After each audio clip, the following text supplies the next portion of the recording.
ultimate reality is transcendental. It is not perceived by the senses or comprehended by the mind.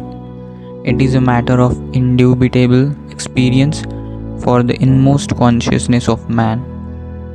It is directly and immediately experienced without the instrumentality of the senses and the mind, and does not depend for its proof upon any external authority.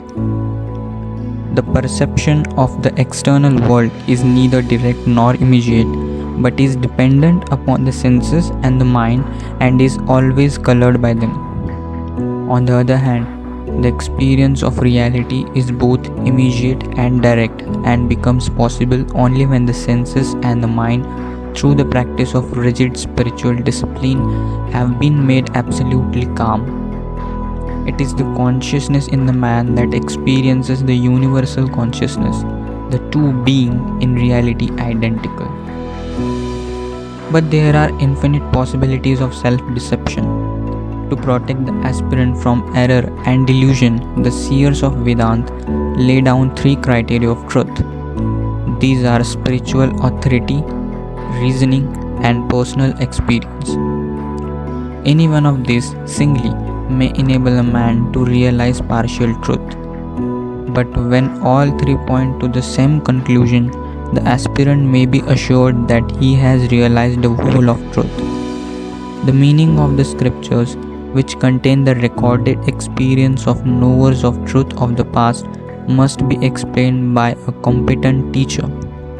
In order to free reasoning from the pitfalls of rationalization, rigorous mental disciplines are prescribed so that the aspirant may be grounded in detachment not only from the external world but also from his own pet ideas and exclusive loyalties.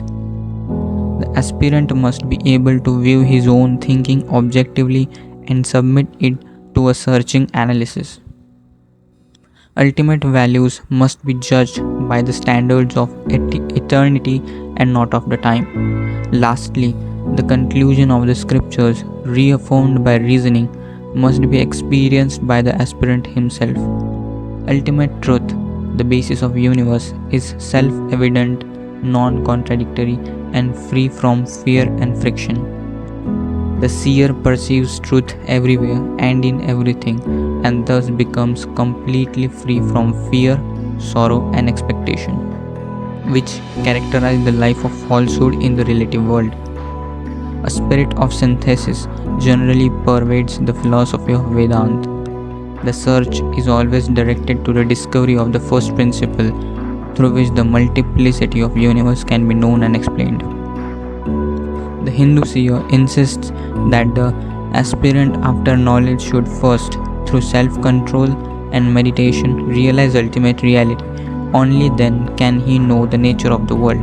As Ramakrishna said, to know the many without knowledge of the one is ignorance, whereas to know the one is knowledge. But it must not be overlooked that some noted Indian philosophers such as Kapila and Patanjali have shown remarkable acumen in their analysis of the mind and the material world.